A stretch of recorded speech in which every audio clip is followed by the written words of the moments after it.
cómodo que me he sentido siempre desde que llegué al Real Madrid y además, sobre todo y por encima de todo, por culpa de los demás, es muy madridista. O sea, muy madridista hasta la médula. Me han hecho querer el equipo del Madrid los demás por las incomprensiones que tiene este equipo y sobre todo y también por encima de todo por el comportamiento que ha tenido la gente del Real Madrid conmigo siempre. O sea que no sé si he sido un símbolo, eso lo dirán los demás.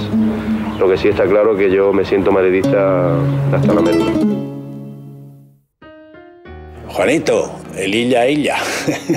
Juanito Maravilla. Juanito era la genialidad, lo imprevisible. El Real Madrid tiene que darle muchas gracias a jugadores como Juanito porque son los que marcan el estilo, los que han hecho perdurar cómo era el Real Madrid, un jugador que vino de fuera y entendió el espíritu del club desde el primer día.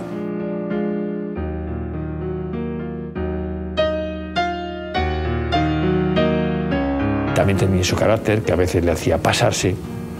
Yo creo que eso de no llegar, yo creo que no se ha producido nunca, pero lo de pasarse sí. Pero por ese genio, ese sentido de la figura que llevaba dentro, sí.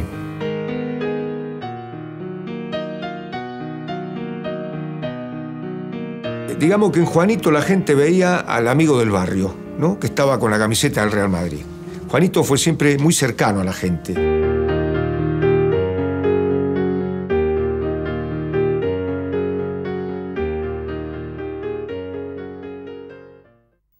Juanito metía el pase en profundidad a Cardeñosa que servía a Rubén Cano.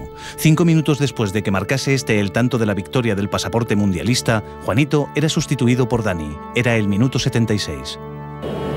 Juanito se retira en un gesto que no debe hacer.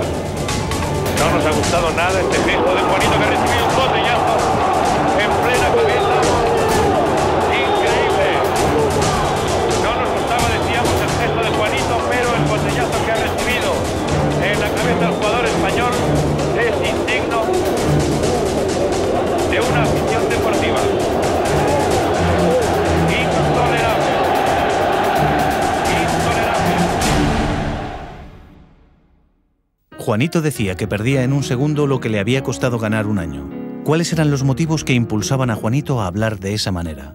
Él pensaba poco las cosas, se fiaba muchísimo de la gente, con un corazón más grande que la cabeza y así pues lógicamente tenía los problemas que tenía, pero indudablemente le habían parido así y yo creo que tendría que estar muy orgulloso y todo el mundo estamos muy orgullosos de haber podido compartir equipo y partidos con él.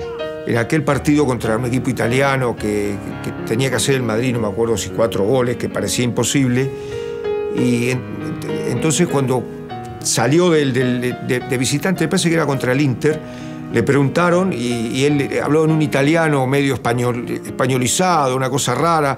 Dijo 90 minuti sono molto lungo en el Bernabéu. Y al final tenía razón, pero claro, tenía ese optimismo, a pesar de haber recibido ese gran palo, pues tuvo el optimismo para decir, todavía no terminó, faltan 90 minutos, ¿no? Juanito pues te podía ganar un partido o tener un partido donde se había enfadado con el defensa y estaba a broncas con el defensa, pero genial. Vean el tercer tanto. Disparo de Stilke y Juanito muy oportuno recogiendo el rechazo. Gran jugador, con una visión del fútbol fantástica, rápido y luego eso, un ganador nato. Perder le reventaba. Y amigo, eso se refleja luego en el campo a la hora de correr y de pelear. Casi 10 años después, en 1987, el temperamento volvió a jugarle una mala pasada a Juanito. En el partido de ida de la semifinal de la Copa de Europa disputado en el Estadio Olímpico de Múnich frente al Bayern, la contundencia de la derrota madridista por 4-1 fue el detonante que le hizo perder los nervios y le llevó a pisar la cabeza del que ya era uno de los mejores jugadores del mundo, Lothar Matthäus. Esta acción le costó una suspensión por 5 años de la competición europea. Este hecho influyó en los rectores del Real Madrid, que le dieron la baja en la temporada siguiente, cuando Juanito tenía 33 años. Yo, por lo menos en mi carrera deportiva, he sido una persona que he tenido 2 yo, ¿no? Y hoy ha podido el yo el yo malo, el yo irracional ha podido al yo racional y he cometido una torpeza que, vamos, que estoy total y absolutamente arrepentido. Lo siento al jugador que le he hecho eso y no puedo decir otra cosa. Sé que he metido la pata, he cometido esa torpeza, pero aquí el único perjudicado al fin y al cabo siempre es uno.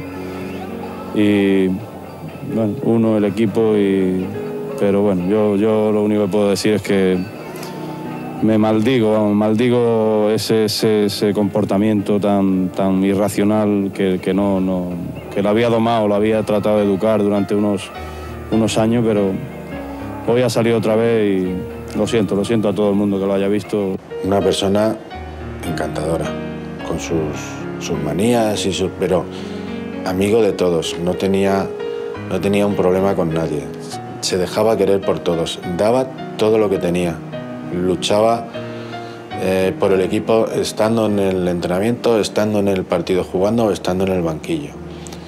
Era un jugador que además hubiese sido probablemente más grande porque como entrenador tenía una trayectoria fenomenal también.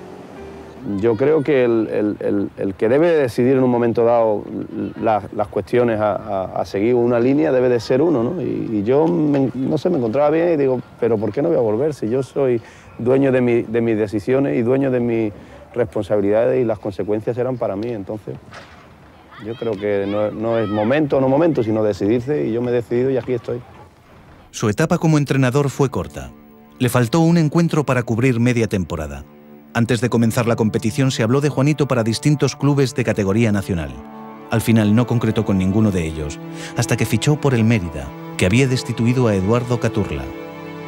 Debutó en el banquillo con una victoria en la Catedral por 1-0 ante el Bilbao Athletic. Aunque su confirmación como técnico y ante su afición la obtuvo en la 13ª jornada, cuando jugó en casa ante el Betis, a quien ganó por 3-2. Juanito impartía ya los conocimientos que había aprendido de figuras históricas del fútbol español.